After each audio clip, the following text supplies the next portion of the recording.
biggest question of all, do you still live in Tennessee? After 4.5 years, yes, I do. I think the last time I saw you at the games in Madison, you were like, I don't think I'll be here long.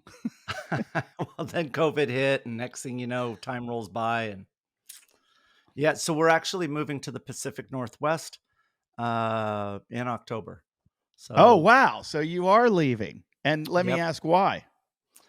Um, Couldn't just handle the mostly weather. because my family lives in California, so the Yeah. three kids live in San Francisco. My mom lives in Silicon Valley, and it's just so far. Our other option was to go to. We were looking at maybe Florida, but I mean, we really like the West.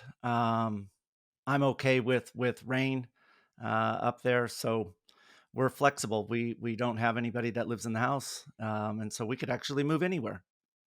And Yeah. I remember I texted you when we were driving through during COVID. We drove through, and it was literally like we drove from California to my in-laws in North Carolina. This is like the heart of COVID, like in the middle of when nobody knew what was going on. We didn't touch anything. We were sleeping in a tent.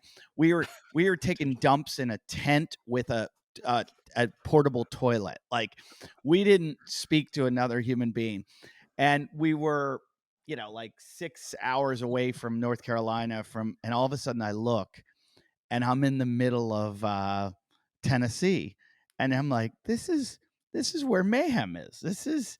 I'm in the heart of Mhm. like CrossFit territory, right? I mean, it was like I was driving right by, and we had to stop. I said, let's stop and see, where it all goes down, and and I text you, and you're like, "What are you doing?" And I was like, we didn't want to stop. We didn't want to, my wife doesn't want to see another human being, and uh, but it seems like a really nice area, and it's just funny. It's just such a like whenever I hear the name of that town, I always think CrossFit. But it's a like it's a university town. That's right. It is. It's a young It's a town. serious yeah, yeah. And it was nice, but I also thought about doing the Ironman, and I was What, looking at all yeah, I was going to do the Ironman for some dumb reason. bro? What is And that? How did that pop into your head? well, here's why. Why? I I was researching it during COVID. I'm like, yeah, I'm going to do an Ironman. So I looked on the Ironman website, which, by the way, what a money making institution that is. Oof, right? Um, they make CrossFit look poor. But I Uh, think that's CrossFit's model, honestly. e- that's where they're going. That's what I think. I mean, let's face it, that company was bought and sold a couple of times back in the day, and eventually, $650 million. So Hmm. going public is a good exit plan. I Sure. don't know, So we'll but get it into seems that. good to We'll get me. into that. I've always thought that, but um, Mm, anyway, smart. the point I'm getting to is all of the Ironmans were sold out. You couldn't get in any of them, Incredible, and right? yeah, and then the only one that was available was Chattanooga, Tennessee. And I Yep. was like, "Oh, this would be cool. It's near my in-laws. It'll be nice." And then I looked at the average temperature of all of these Ironmen, and the one in Phoenix was like the average temperature is like 82 degrees when they do it. But the one in Chattanooga was like 102 degrees. And I was like, no, no way. No way. I forget. It was so much hotter than everywhere else. I was like, Tennessee? Tennessee's that hot? Oh my And I didn't gosh, realize it. yep, 94% humidity outside right now. I mean, the Oh, air yeah. is thick. It's thick. No way. Yeah, I mean, No it's way am I it's ever. I love it. I love the heat. I do. I That's why I I like the think heat. Ironman was good for me. When I was a sprinter, I loved the heat. The hotter it was, the Yeah. looser we were, the faster we ran. But no, not long distance. When I do any kind of endurance work, I'll take altitude over heat any day of the week. So what Any happened? day of the week. What that killed it? Well, I don't know. I haven't talked to you in a while. I ran a 68-mile run with Whoa. Tommy Hackenbrook. Tommy Hackenbrook and Hunter McIntyre and I. put together What? a 68-mile run over 17,000 vertical feet. We ran, and we're thinking For about doing it again and organize it. We Wow, organized this race. 18 guys did it. 5 guys finished. Eddie. I complained the whole way. Tommy Hackenbrook didn't wince, and Hunter ran probably 100 miles because he would run to the forward pack, to the back pack, to the forward, to the back. Like he didn't even think twice. He was drinking beers. I think he was doing mushrooms.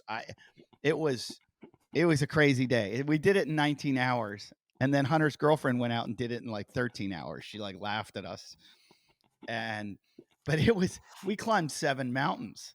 It was Uh, crazy. that's Yeah. incredible. And you didn't get like all emotional and cry at some point in time. I mean, you kept it No, together. So you were no, solid. I trained listening to David Goggins' book, Ah, and he talks about that stealing souls. yeah. And every time Hunter invited all his professional racing friends, and every time one of them dropped out, I stole their soul. I literally was like, I'm a comedian. You're dropping out? I was like, you pussy. And I would, I wanted everyone to do well, and I wanted the more the Sure. merrier. But Sure. every time they dropped out, it gave me a little bit burst of energy of like, wait a minute, I feel fine. Why are these guys quitting? And That's a I that's had a that's a real phenomenon. That from that from from the first second I said I refuse to quit. Like whatever happens, if I have to crawl and it's going to take me 12 days, I'm going to cross that finish line. So I had that mindset, and I did Mhm. get hurt about, I think it was about 30 miles in, where my knees just started like they gave out going down these mountains. And I've never had knee problems, and I was in excruciating pain, and I just went, wow, this is going to suck. I've got like 38 more miles of pain. And uh then Hunter gave me this magical thing called ibuprofen, Eddie. and and That's uh that's your secret sauce. yeah, and I finished it. I've never like really taken ibuprofen before, and I was like, this is amazing stuff. This is like, I feel Wait, wonderful. you're hopped up on ibuprofen. That's your Oh yeah, it was great. I wow. was popping them every 4 hours, and I paid for it for 6 months. I had chondromalacia, and uh but I did it. And I might do it again where I mountain bike the whole trail. So, Oh, and you'd be able yeah. to mountain bike that trail. It's You mountain can. bikeable. Yeah. It is. There's a couple places where it's illegal, but Yeah. couple mile stints where they don't want bikes on there, but we'd get away with it. And I think the mountain bike might be harder, Hmm. because we're talking like these are like 3,000-foot climbs Yeah. with over like 2,500-foot climb over 3 miles, some of them. So So yeah, it's it's like, steep. Yeah. yeah, so you're getting off the bike and pushing, Right. and Right. that could get ugly. But Wow. I don't know. I Wow. might do it. I'm Yeah. that really is impressive. I especially because, like you said, you used to be a sprinter, um, and you didn't stair step your way there. Normally the progression is you do a 5K, then it's like I'm going to do a 10, and then you got a half, and then you do a full, and then you get into a triathlon. Yeah. You Yeah. you Mine just kind of mine went skipped a from lot of steps. cross. In fact, I would go out on hikes. I wouldn't run, because Hunter said, "Hey, we're gonna hike all the hills, and we'll run downhill and run the flats." Mm, And he said, "There's no use in running up a hill. yeah, You're gonna waste so much energy. Your heart rate's gonna skyrocket, and you're not gonna get there any faster." yep, So yep. I just went on hikes. I'd go on these long, like I'd do like 5, then 10, then 15, then 20, or then I did a 30. I think I quit at 30. And Hunter kept telling me, he's like, Yeah, right. stop You don't. training. He's like, you're there. He's like, Yep. you're just, you're going to pay if you do any more training. He's like, you don't, he's like, be fresh. He's like, don't do anything for 2 weeks before it. I was like, I mean, really? And he's like, yeah. that's really good advice. A lot of people think that if you're doing like a 50 miler or a 100K, 100 miler, you're thinking of like when you train for a marathon, it's like, oh, I got to get upwards of 18 to 20 miles. And so you think percentages, and it just doesn't work that way. When you get upwards of 20 miles, you're about there. That's why people have a tendency to overtrain for Yeah. those ultras. And he was right. The risk of getting hurt every time you run beyond 90 minutes is high. That's why it's like, Yeah.